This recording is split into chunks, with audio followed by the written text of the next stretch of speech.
এটা হলো সোনার তৈরি একটা প্লে স্টেশন 5, আর এটা হলো $100 মিলিয়ন রোবট, এটা তো অনেকটা দামি। আর এটা হলো একটা ফ্লাইং কার। আমরা পৃথিবীর সব থেকে দামি টেকনোলজির উপরে রিয়াক্ট করছি। তাহলে শুরু করা যাক এই $10,000 গুচি এক্সবক্স দিয়ে।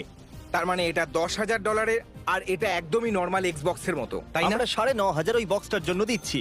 নর্মালি নতুন কনসোল কেনার পর আমরা বক্সকে ডাস্টবিনে ফেলে দিই, আর কেউ যদি এই বক্সটাকে ফেলে দেয় তাহলে সে বলবে, মা কেন তুমি ওটাকে ডাস্টবিনে ফেলে দিলে? ভাবো, আমরা আমাদের বন্ধুদের পার্টির জন্য ডেকেছি, আর কেউ এক্সবক্সকে এই গুচি বক্সের ভিতরে করে নিয়ে এসেছে।